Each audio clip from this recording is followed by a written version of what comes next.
조인섭 변호사의 상담소.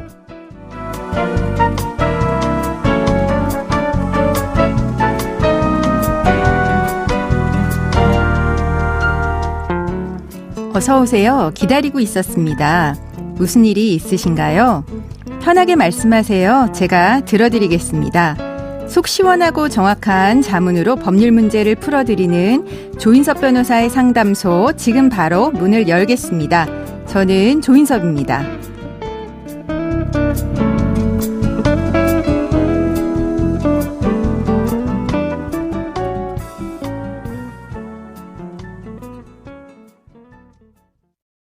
고민이 있을 땐 언제든 문을 두드려주세요. 당신을 위한 로하우스 조담소 김규리 변호사와 함께합니다. 안녕하세요. 네, 안녕하세요. 법무법인 신세계로의 김규리 변호사입니다. 네, 오늘은 어떤 고민이 기다리고 있는지 먼저 사연부터 알아보겠습니다. 남편과 결혼 생활을 하면서 주로 다퉜던 이유는 종교적인 문제 때문이었습니다. 저는 어릴 때부터 교회 다녔고 남편은 무교거든요. 제가 주말마다 교회 가는 걸 남편은 이해하지 못했습니다. 심지어는 교회 나가지 말아라. 종교 생활하는 것들은 정신병이 있는 사람들이다. 교회 나갈 거면 집을 나가라 라면서 폭언을 퍼붓고 폭력을 행사하기도 했죠. 그러다가 결국에는 집을 나가더니 이혼을 요구해 왔는데요. 제가 광적으로 교회에 매달린다면 이렇게 억울하지도 않을 것 같습니다. 저는 일요일에 잠시 교회에 다녀왔을 뿐이고 아이들과 집안일도 무리 없이 잘 해왔습니다. 다만 제가 산후 우울증 때문에 무기력한 모습을 보이거나 우울감을 호소할 때가 있었습니다.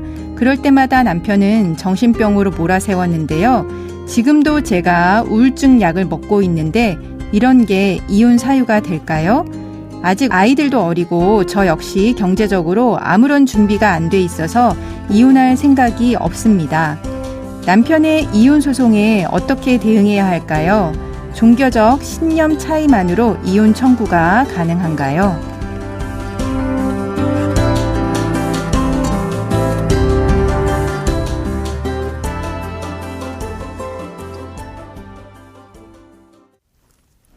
사연자분은 크리스찬이고 또 사연자분의 남편은 무교입니다. 종교적 신념 차이만으로 이혼 청구가 가능한지 물어오셨는데 이게 가능할까요? 네, 먼저 우리 민법 제840조에서는 재판상 이혼 원인을 크게 6가지로 규정하고 있습니다. 네. 본 사안의 경우에는 종교적 갈등만으로 이혼이 될 수 있을지가 문제가 되는 것인데 네. 보통 종교 문제로 갈등이 심화된 경우에는 민법 제840조의 제6호 사유인 기타 혼인을 계속하기 어려운 중대한 사유가 있다고 보아 그 혼인 관계의 파탄 여부를 평가하고는 있는데 단순히 종교가 다르다는 사정만으로 곧바로 이혼이 된다고 볼 수는 없겠습니다. 네, 이제 하지만 종교 차이 또 갈등으로 이혼에까지 이어지는 경우도 있지 않습니까? 그럼 어떤 경우에 이혼까지 되는 걸까요? 종교적 문제만으로 이혼까지 이어지는 경우들은 보통 부부 일방이 종교에 심취해서 가정과 혼인 생활을 등한시하거나 네. 아예 가정을 버리고 신앙 생활을 택하는 경우들이 많습니다. 네. 그런데 반면 우리 사안의 경우에는 의뢰인이 우리 사연자분이 혼인 및 가정 생활에 충실하면서 과도하지 않은 선에서 신앙 생활을 하였음에도 상대방이 부당하게 가정 생활과 신앙 생활 중 양자택일을 강요하면서 신앙의 포기를 요구한 경우이기 때문에 네. 굳이 그 책임을 따지자면 오히려 양자택일을 강요한 상대방 배우자에게 유책이 있어 보입니다. 네, 네. 또한 이러한 가정에서 상대방이 욕설을 하거나 폭력을 행사하기도 한 경우이기 때문에 주된 책임은 상대방에게 있다고 판단될 가능성이 높겠습니다. 네, 그리고 또 남편분이 또 일방적으로 집을 나갔지 않습니까? 그죠? 네. 그러면은 남편분이 폭언 폭력을 이제 행사하고 일방적으로 집을 나가고 또 종교를 일방적으로 이제 강요를 하고 남편분이 유책 배우자 일 수 있을 것 같은데요. 남편분이 유책 배우자라고 하면 이 유책 배우자의 이혼 청구 받아들여질까요?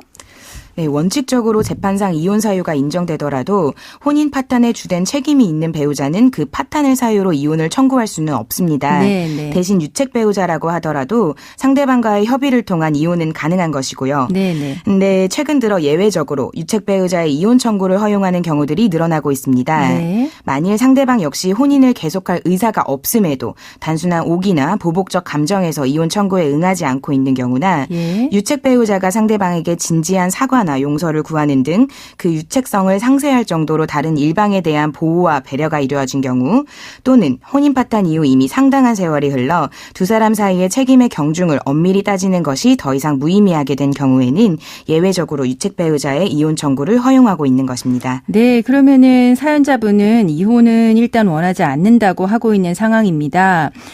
남편이 오히려 유책 배우자로 이혼 청구하고 있는데요. 이런 경우에 사연자분이 좀 유의할 부분 있을까요?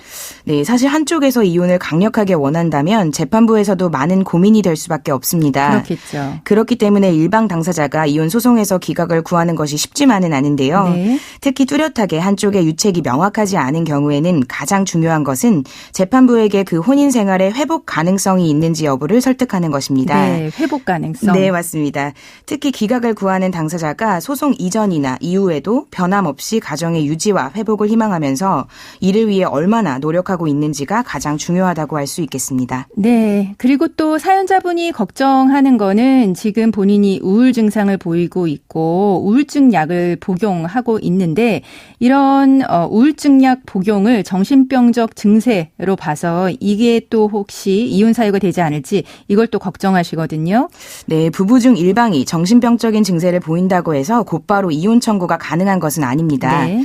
특히 그 증상이 가벼운 정도에 그치는 경우라던가 회복이 가능한 경우인 때에는 오히려 그 상대방 배우자에게 사랑과 희생으로 병의 치료를 위하여 전력을 다해야 할 의무가 있습니다. 그렇죠. 대법원은 이에 대해서 부부 사이에 동거, 부양, 협조 의무가 있다고 표현하고 있습니다. 네. 그래서 따라서 우리 사안에서 우리 사연자분이 혼인 기간 중 단순히 가벼운 우울증적 증세를 호소하였다고 하더라도 이것만으로 이혼 사유가 된다고 보기는 어렵습니다. 네. 물론 당사자분을 위해서라도 병원의 치료를 병행하시면서 일상생활을 하는데 특별한 지장이 없게 한다면 더욱 좋을 것으로 보입니다. 네. 그리고 이제 만약에 근데 이제 두 분이 이혼을 하게 된다라고 하면 양육권 문제에 있어서는 이 사연자분이 이제 우울증으로 정신과 진료 받는 거 이거는 혹시 불리하게 작용하진 않을지. 네, 미성년 자녀의 친권 및 양육권자의 지정은 미성년인 자의 성장과 복지에 가장 도움이 되고 적합한 방향으로 판단합니다.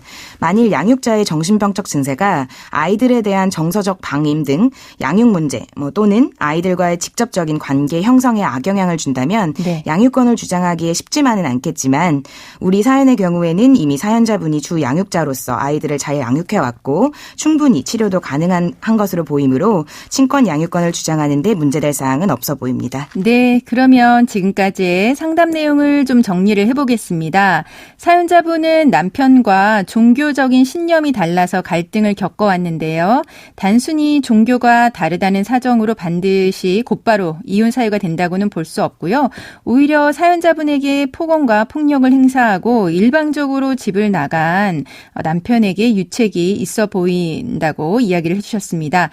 따라서 원칙적으로 재판상 이혼 사유가 인정되더라도 혼인 파탄에 주된 책임이 있는 배우자는 그 파탄을 사유로 이혼 청구할 수가 없고요. 또 혼인 기간에 가벼운 우울증 증세를 호소했다라고 하더라도 이혼 사유가 된다고는 보기는 어렵다라고 이야기해 주셨습니다. 사연자분이 가정을 계속 유지하고 싶다면 이를 위해서 얼마나 노력하고 있는지 재판부를 잘 설득하는 게 필요할 것 같습니다. 네, 조인섭 변호사의 상담소 청취자 여러분들의 사연을 기다리고 있습니다. 김규리 변호사 사연 보내는 방법 알려주세요. 네, 인터넷 포털 사이트 검색창에 YTN 라디오 조인섭의 상담소를 입력하시고 홈페이지에 들어오셔서 상담 게시판에 글 남겨주시면 됩니다. 연락받으실 전화번호도 함께 적어주세요. 네, 감사합니다. 지금까지 김규리 변호사와 함께했습니다. 감사합니다.